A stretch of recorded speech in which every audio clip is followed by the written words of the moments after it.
کہ نبی صلی اللہ علیہ وآلہ وسلم کے چاچو شہید ہو گئے، ان کے گھر اطلاع دینے گئے، اللہ کے حبیب جا رہے ہیں۔ فرمایا جب گھر میں داخل ہوتے ہیں، سامنے ان کی چاچی بیٹھی ہوئی، ان کے بچے جو ہے وہ حسین میں کھیل رہے تھے۔ اللہ کے حبیب انتہائی رنجیدہ گھر میں داخل ہوئے۔ اب چاچی کو اطلاع بھی دینی ہے کہ چاچا فوت ہو گئے۔ اب چاچی نے جب دیکھا فوراً ادب سے کھڑی ہو گئی، اللہ کے حبیب کی طرف دیکھ کر پوچھا کہ اللہ کے رسول، آپ کے چہرے پر غم کے آثار نظر آ رہے ہیں، کیا بات ہے؟ اللہ کے حبیب نے جب اطلاع دی نا کہ چاچا شہید ہو گئے، فرمایا یہ سنتے ہی اسی جگہ پر بے ہوش ہو کے گر پڑی۔ اپنوں کو قربان کر دیا تھا اس دین پہ، اپنا سب کچھ لگا دیا تھا دین پہ۔ آسمان اترانہ کے گھر ان کے دادا آتے ہیں کہ ابو بکر تو ہجرت کر کے چلے گئے، لیکن افسوس اس بات کیا کہ سب کچھ ساتھ لے گئے، لٹا دیا حضور کا سارا کچھ، تمہارے بچوں کا خیال ہی نہیں کیا کہ بچوں کے پیچھے کیا ہوگا۔ لیکن وہ بچے تھے، بنا ہوا تھا ان کا ذہن۔ دادا سے کہتے ہیں کہ دادا ابو تو بہت کچھ چھوڑ کے گئے۔ دادا جو تھے آنکھوں سے نابینا تھے، ان کو لے گئے اور ایک الماری جو چلتی تھی وہاں پہ کچھ پتھر رکھ کر ان کے اوپر کپڑا ڈال کے اور دادا کا ہاتھ اس پہ پھیرا کہ دیکھو اتنی اشرفیاں چھوڑ کے گئے۔ دادا نے کہا چلو یہ اچھا کیا۔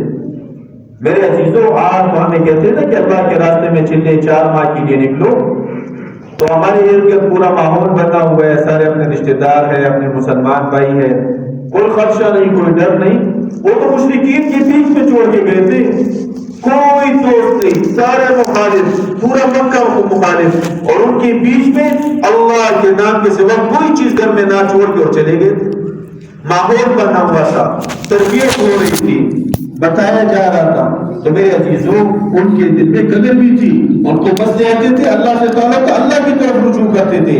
آج مسئلے آتے ہیں ہم غیروں کی طرف متوجہ ہو جاتے ہیں، اس سے توبہ کریں، استغفار کریں۔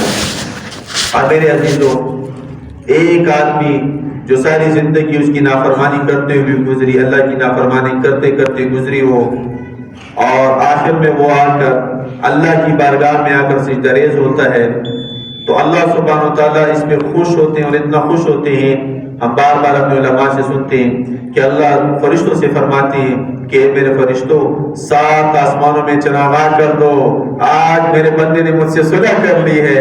اب میرے عزیزوں، ایک آدمی اللہ کا نافرمان بندہ جس کا اللہ سے تعلق ٹوٹ چکا، اللہ کی نافرمانیوں میں پڑا ہوا، اس کے آنے پر اللہ رب العزت اتنے خوش ہوتے ہیں، اتنے خوش ہوتے ہیں کہ اللہ 7 آسمانوں میں چراغاں فرماتے ہیں۔ میرے عزیزوں، جو شخص اس کے لانے کا ذریعہ بنے گا اس سے اللہ کتنا خوش ہوں گے۔ ایک آدمی گیا، اس کا دروازہ کھٹکھٹایا، اس کے ساتھ بیٹھا، اس کے ساتھ بات کی، اللہ کی بات کی، اللہ کی بڑائی بیان کی، اللہ رحیم ہے، اللہ کریم ہے، اللہ تیرے انتظار میں ہے، تو توبہ کرے گا، اللہ خوش ہو کے 7 آسمانوں میں چراغاں فرمائیں گے، تمہارے تمام گناہوں کو معاف فرما دیں گے۔ اور میرے عزیزوں، وہ آ کر اللہ کی بارگاہ میں جھکا، توبہ کی، اس کے آنے پہ اللہ اتنے خوش ہوئے، ہم آپ سے اللہ کتنا زیادہ خوش ہوں گے۔ ایک مرتبہ ہارون رشید راستے سے جا رہا تھا، تو دیکھے ایک بابا جی پودا لگا رہے تھے، تو ہارون رشید نے پوچھا بابا جی یہ کیا کر رہے ہو؟ بابا جی نے کہا بیٹا پودا لگا رہا ہوں۔ ہارون رشید نے کہا کہ بابا جی وہ تو میں بھی دیکھ رہا ہوں پودا لگا رہے ہیں، لیکن اس پودے کا فائدہ کیا؟ آپ کی عمر اتنی ہے نہیں کہ اس کا پھل کھا سکے۔ بڑے میاں نے کہا کہ بیٹا مجھے پتا ہے میں اس کا پھل نہیں کھا سکتا، لیکن ہمارے بڑوں نے پودے لگائے تھے، ہم نے اس کا پھل کھا لیا، اب ہم پودے لگائیں گے، ہمارے بعد جو نسل آئے گی وہ اس کے پھل کھائیں گے۔ ہارون رشید یہ نصیحت کی باتوں کو بہت پسند فرماتے تھے، بات بہت پسند آئی، تو اپنے وزیر سے کہا کہ اس کو 1000 اشرفیاں انعام میں دے دو۔ اب وزیر نے 1000 اشرفیاں دی، تو بابا جی نے کہا کہ بیٹا دیکھو، لوگوں کے پودے بڑے ہو جائیں، درخت بن جائے، اس کے بعد پھل دیتے ہیں، میرے پودے نے ابھی سے پھل دے دیا۔ اب ہارون رشید کو بات بہت پسند آئی، وزیر سے کہا اس کو 1000 اشرفیاں اور دے دو۔ 1000 اشرفیاں دے کے بابا جی نے کہا دیکھو بیٹا، لوگوں کے پودے بڑے ہو جائے تو سال میں 1 مرتبہ پھل دیتے ہیں، میرے پودے نے 2 بار پھل دے دیے۔ ہارون رشید کو بات اور پسند آئی، وزیر سے کہا 1000 اشرفیاں دے دو۔ وزیر کو ہاتھ سے پکڑ کے کہا کہ چلو چلو، یہ شخص بڑا قدمند ہے، ایسا نہ ہو کہ پورا خزانہ ہی خالی کر دے۔ تو میرے عزیزوں، ایک بادشاہ، ایک چھوٹا سا جس کے قبضے میں چھوٹے چھوٹے خزانے ہیں، اس کو ایک بندے کی بات پسند آئی، اتنی عطا کی۔ جب بادشاہوں کے بادشاہ، شہنشاہوں کے شہنشاہ، اللہ رب العزت جس کے قبضے میں زمین آسمان کے خزانے ہیں، اس اللہ رب العزت کو بندے کی بات پسند آئے گی، وہ اللہ رب العزت بندے کو کیا دیں گے؟ اور اللہ رب العزت قرآن مجید میں ارشاد فرماتے ہیں، مفہوم ایسا ہے، اس سے بہتر بات کس کی ہو سکتی ہے جو لوگوں کو اللہ کی طرف بلائے۔ یعنی پورے ہوئی زمین میں جتنی باتیں ہوتی ہے، ان سب میں سب سے بہترین بات جو اللہ رب العزت نے فرمائی وہ لوگوں کو اللہ رب العزت کی طرف بلانا، اس کو اللہ نے فرمایا ہے۔ تو اس لیے میرے عزیزوں، یہ اللہ کے راستے میں نکلنے کے لیے جو آواز لگتی ہے، جماعتیں آتی ہے، تو یہ نکلنا اس لیے نہیں ہے کہ ہم مسلمانوں کو تبلیغ کریں۔ میرے عزیزوں، یہ تو اپنی تربیت کے لیے ہے کہ جو ہم بھول گئے وہ یاد دلانا ہے اپنے آپ کو۔ ہمیں تو اللہ سبحانہ و تعالیٰ نے بھیجا تھا اور اس زمین کے انسانوں کی طرف، ان کی تربیت کے لیے، ان کو اللہ کی طرف بلانے کے لیے، آج ہم خود بھول گئے۔